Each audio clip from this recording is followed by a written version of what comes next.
Bunundan 59 yıl mukaddem, yani 1949 yılı sentabr ayında Şarkı Türkistan Respublikası'nın rahberi Ahmetcan Kasım başlık hükümet azaları ayrılan hadis bilen vefat oldu diyen haberler takılgan idi. Ama vakit ötken sıra o rahberler bilen birge hizmet kılgan ziyalılar ve Şarkı Türkistan Milli Armiyası'nın mesul adamları Ahmetcan Kasım başlık rahberlerinin ölümünü ayrılan hadis bilen emas Moskvada suikast kılınğanlığı doğruluk öz fikirlerini bayan kılışmakta. Bu doğruluk Bişkek turgunu Milli Armiyanın aktivistleri Yakup Hacı Aliyev öz fikrini mındaq bayan kılıdı. Ben Ahmetcan Kasım başlık Şarkı Türkistan Respublika rahberlerinin ayrılan hadis bilen kurban bol diyen sözüge işenmeymen. Sebebi bu rahberlerini almadığı elip ketkende halkımız bu seferden habersiz boğan. Eğer de kandaktı bir sırlık mehbiyet bulmasa yemi için Şarkı Türkistan halkını yoşurdu.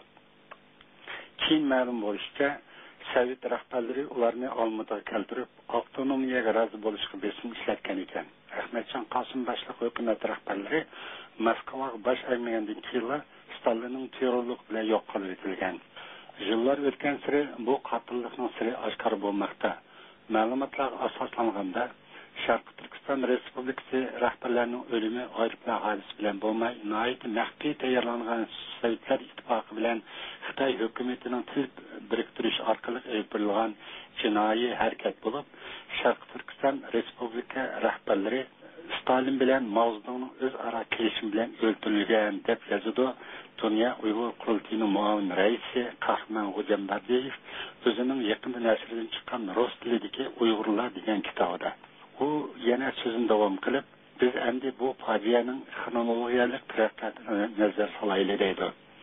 1949 yılı 23 Ağustos günü ettigen saat 6'larda Şarkı Türkistan Respublikası'nın prezidenti Ahmetcan Kasım'ı, hükümet azaları Abdülkerim Abbas, İshakbek Munonov, Delvihan Sigurbayev, Sovet diplomati ve casusi Vasiliy Borisov ve onun koldaşları Hocadan maşinaga oturup alnı tişarkı görüp ketişken.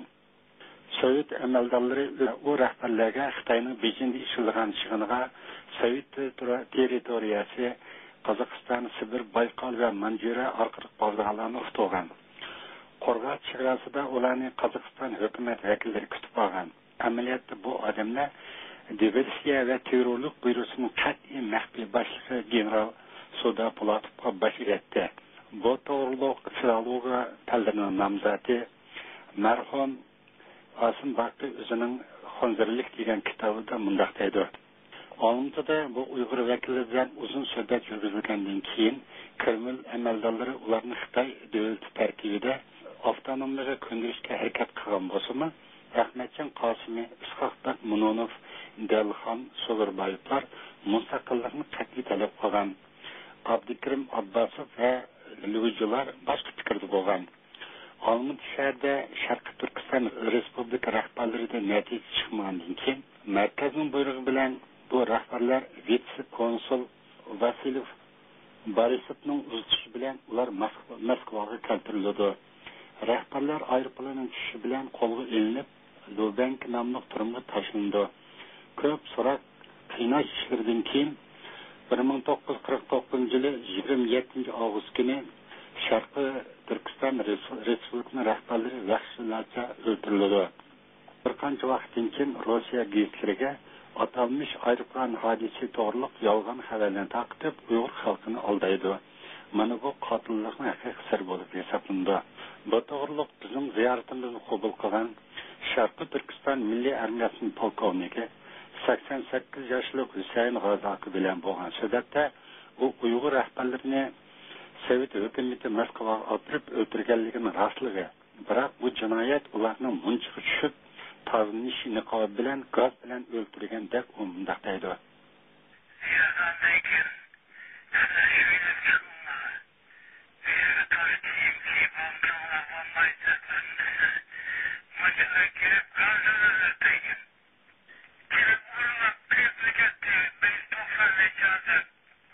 Hürmetli radyo anlıcılar, yukarıda bayan kılınğındek, merhum alim Asım Bakı, Şarkı Türkistan hükümet rəhbərlərini Moskvada qınab o'ltirgan desa, Milliy armiya polkovniki Sangazakining ko'rsatishicha ular gaz bilan o'ltirgan deb dalillaydi.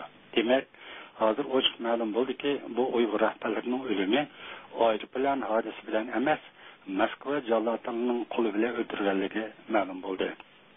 Hurmatli radio anglovchilar, 1949 yil sentabrda Sharqi Turkiston Respublikasining rahbari Ahmadjon Qosim boshliq hukumat rahbarlarining halok bo'lishining siri bilan tanishdinglar.